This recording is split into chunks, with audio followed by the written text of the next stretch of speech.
Chapter 41, When the Truth Breaks. 9 weeks and 3 days after that fateful day, Ben finally returned to the house. The front door was unlocked. He stepped inside, instinctively flicking on the lights, but quickly dimmed them as Sam's voice echoed in his mind. "Dim the lights, please." Sam and Jenna had left hours ago. Over the past few weeks, Ben had been staying in an Airbnb, torn between returning home to salvage their relationship or finding a permanent place to discuss divorce. Jenna's therapist suggested that separating might ease the tension in the house and improve her mental health. Since his departure, Sam had been mostly unresponsive, her attention consumed by Jenna's worsening condition. Ben had only seen Jenna twice, and she didn't seem particularly affected by his absence. He kept the lights as dim as Sam could tolerate.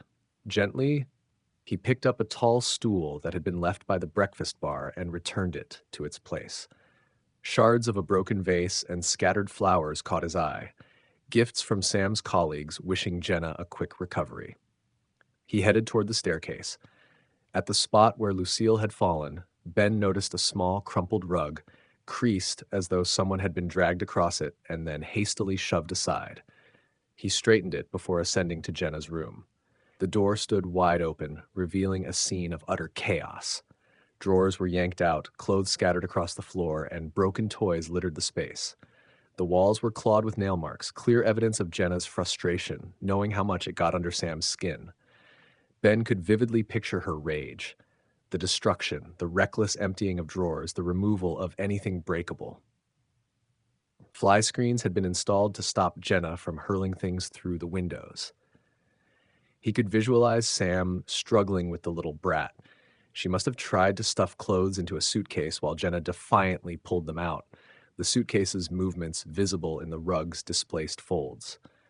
The room must have echoed with yelling.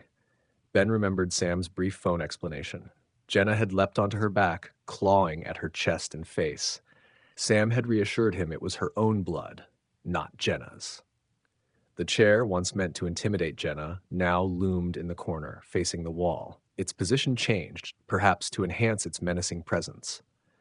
Leather straps formed a tight X across the front, clipped securely behind the seat, out of Jenna's reach.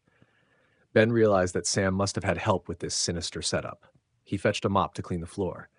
In the bathroom, he discovered stained disinfectant wipes scattered across the tiles. As he tossed them away, he noticed more in the bin, hinting at injuries far worse than just a few scratches. What he didn't know was that after Sam had briefly restrained Jenna in the chair to finish packing, Jenna had pretended to be calm, luring Sam closer. In a sudden twist, she had headbutted her, causing Sam's nose to bleed. Simone had then intervened, assisting Sam in securing Jenna to the chair and attempting to administer medication, which Jenna spat out before urinating on the chair. Simone, trained for emergencies like this, bolted downstairs to the fridge where she kept a shot of lorazepam for critical situations. She quickly administered the injection to Jenna, and within moments, Jenna was sedated. With her subdued, they hurried to finish packing and set off on the long drive to their destination. Meanwhile, Ben, unaware of the recent events, was drowning in guilt. He couldn't understand why Jenna had been so eerily calm when Sam had called him during their drive to Piscean's Children's Mental Hospital. Sam had asked him to check the house for unlocked doors or anything dangerous Jenna might have left behind. Ben complied, feeling more disconnected with each moment. Back in Jenna's room, Ben started to tidy up. The scent of Jenna's clothes lingered as he folded and returned them to the drawers. For the first time since Lucille's parents had made the heartbreaking decision to pull the plug, tears welled up in his eyes. As he continued cleaning, he noticed something small on the floor, the head of a Barbie doll. He picked it up, holding it for a long moment, recognizing it instantly. It was the same doll Jenna used in her games, the one she had sacrificed to snakes. Its short hair stood out. This particular Barbie had been a gift, not something Jenna had ever chosen for herself. His regret deepened as the realization struck him he had missed so many signs. Frantically, he scoured Jenna's room, pulling items from under the bed. In the far corner, something shiny caught his eye. Using another Barbie to fish it out, Ben unearthed a knife, the very one Lucille had accused Jenna of trying to use against her. The sight of it sent a burning pain through Ben's chest, the same gnawing ache that had haunted him for weeks. He sat down heavily, the weight of his guilt pressing on him as he surveyed the now immaculate room. It would stay this way for a long time, empty, silent, with all its secrets buried in plain sight. Transferring Jenna to the carefully chosen mental health clinic had been a necessity based on her therapist's advice. This facility was upscale and supportive, employing holistic methods that aligned with Sam's expectations. Yet something felt fundamentally wrong. Ben wasn't an expert in psychology, but he could see how the theories surrounding Jenna's issues were failing one by one. Instead of helping, their efforts seemed to backfire, making Jenna's condition even worse. It felt as though they were entirely out of sync. As he walked to the bar fridge, Ben noticed it was still running, and Sam hadn't removed his beer. He counted the bottles, 11, one more than he needed to create the perfect pyramid.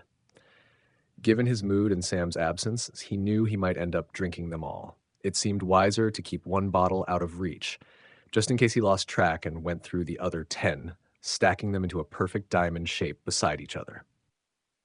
With a cold beer in hand, he made his way to the living room, searching for a hiding spot. His gaze landed on Sam's mahogany chest, a mystery he had never bothered to explore. It seemed like a good idea to tuck the bottle away there, but as he stepped forward, he tripped over a toy left on the floor, another sign of struggle in the house. Overwhelmed by the chaotic scene, he forgot why he had the beer in the first place. He twisted off the cap and grabbed the remote, turning on the sports channel before sinking into the couch, trying to escape the weight of it all. Soccer was on the screen, and although he preferred football or tennis, he just needed a distraction. He set down the first empty bottle and headed back to the kitchen for a second. The snowball effect had begun. Knowing Sam wouldn't be back for at least a night or two, he made himself comfortable. It was his home, after all. When he returned to the living room, the ads were still running, featuring a dating website for married people seeking affairs. Ben couldn't help but think they had it all wrong. To him, having an affair was supposed to be taboo and forbidden. The very secrecy of it made it alluring, especially for those who engaged in it repeatedly. He reflected on the thrill of limited chances, the rare opportunities to see someone at a social gathering, the hunt for the right target, the delicate dance of sending signals, and the quick reactions required to avoid scaring them off. The risks of being caught only heightened the excitement. He couldn't fathom the appeal of cheating without that adrenaline rush. Meaningless sex had long since lost its allure. In his younger days, he had been a bad boy, able to charm any girl he wanted, even those who were already taken. Back then, people were more hesitant about affairs, making the chase a rewarding challenge. The anticipation of whether his girlfriend's best friend would succumb to temptation or slap him and ruin everything was exhilarating. It took skillful manipulation to turn a moral person into someone willing to betray their values. Contrary to popular belief, not all women could be broken in the same way. What Ben understood well was the art of patience. Ben set down the third bottle on the table, forming a triangle, and went for the fourth. He found himself caught in a swirl of emotions, unsure whether to feel proud of his past exploits or guilty for all the hearts he had broken and the tears he had caused. His deepest regret was Sasha, the stunning girl from college. She was beautiful and captivating, hailing from Belarus, and she had been his last girlfriend before meeting Sam. Sasha was smart and funny, every guy's dream. Ben had never intended to cheat on her. Even after a year of dating, he was madly in love and seriously considering moving in together.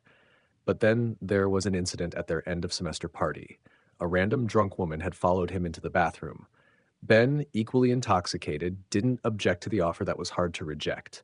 It meant nothing, but it didn't take long for the news to spread all over campus, and it was over for Sasha and Ben. Days turned into weeks, and Sasha couldn't bring herself to forgive him. He had exhausted every possible avenue of apology, but she chose to move on. She wasn't a fool, after all. Before they started dating, she was well aware of Ben's reputation. Yet he had pursued her relentlessly for over 3 months, the longest he had ever chased any woman, only to ruin it all in a matter of minutes. Sasha, Confident in her own worth, believed she might be the exception to the rule, that deeply troubled people rarely change. After what happened at the party, she was certain there wouldn't be any second chances for Ben. But Ben was not one to accept defeat. He was willing to do anything to win her back. So Sasha decided to toy with him. She told him that if he acknowledged he had a problem and agreed to join a sex addiction support group, she might consider forgiving him. While she was clearly mocking him, Ben saw it as an opportunity to prove his commitment. That was how he met Sam for the first time, in one of the most embarrassing and least romantic ways imaginable. Sam, also a student at the same college, knew Sasha only as the other half of the most popular couple. The fallout from Ben's infidelity only boosted Sasha's status, while it cost Ben everything. Sam wasn't a sex addict. Her curiosity lay in understanding the minds of those struggling with such issues. That's what she told Ben, and he believed her. After the second meeting, she introduced herself, and that was how they officially met. Ben often joked that the only reason Sam attended those meetings was to listen to people's scandalous stories. He wasn't a genuine sex addict, but he was broken and depressed, and Sam was the only woman willing to engage with him. Blunt and cynical, yet undeniably mysterious, Sam was unlike anyone he had ever known. Ironically, her presence began to heal him, making the world feel a little more bearable. Ben was getting drunk, fully aware that he would either drink through all the beers left in the fridge or pass out, whichever came first. He had a high tolerance, after all. The soccer match ended, and he found himself watching women's beach volleyball. He couldn't help but think that Sam had a volleyball body too. In the beginning, Ben and Sam would talk for hours about a wide range of subjects. Their bond formed from shared sadness, each having their own troubled past. Ben was eager to understand women like Sasha better, smart women who challenged him. Sasha had been the only one he knew well, and he had let his chance slip away easily. Much of their conversations revolved around the complexities of a smart woman's mind, and with each discussion he found himself more confused. Sam, on the other hand, was tight-lipped about her past, often serving as a perfect listener, providing insights only when necessary. It wasn't until it was definitively over between him and Sasha after a year of grief that Sam began to open up. By then, Ben realized there would be no second chances with Sasha, and he genuinely liked Sam as a friend. They got along better than he had with anyone else. While it wasn't the most romantic situation, it was certainly the most convenient. That last year had changed Ben profoundly. He had lost his patience for shallow interactions, and no clever girl would want to date him after that. Setting down the 11th bottle, he reached for another, eager to complete the 5th line of his pyramid. Suddenly, he realized he'd drunk the bottle he meant to hide. Staggering back into the living room, he stared at his incomplete structure. He tried to place the last bottle atop the first, but hated how it looked. It was past midnight, and he knew there was no chance of finding an open store in town or anyone willing to sell him more alcohol. Despite his intoxication, the sight of the unfinished pyramid gnawed at him. He felt as if those empty bottles were judging him, a reminder that he couldn't complete what he had started. Memories from his past flashed before him, and he desperately wished they would fade away. The lights flickered momentarily before returning, a common occurrence with their old fridge in the garage. They usually left it off unless something was inside.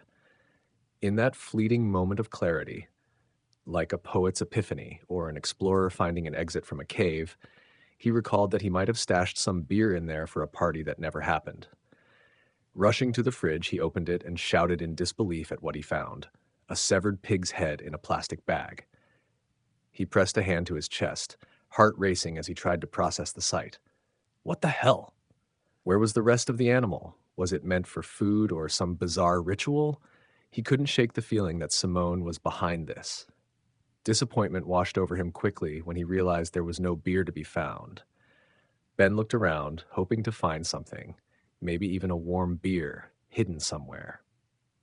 He recalled a failed attempt at homebrewing. It had required too much effort and yielded a product so terrible he quickly abandoned the project. Perhaps he had left the kit in the garage. Thanks to Sam's obsessive-compulsive disorder, their garage was remarkably neat and organized. Everything was neatly packed in boxes on shelves, each labeled with a brief description, like Jenna's 1-year-old clothes and Christmas lights. One box, however, stood out, labeled Ben's old crap in Ben's handwriting. Sam had made him code his belongings that she had no interest in sorting through. Without a second thought, Ben brought the box down, eager to spend the night reminiscing about his past. The box was dusty, but a rag hung on the wall for cleaning.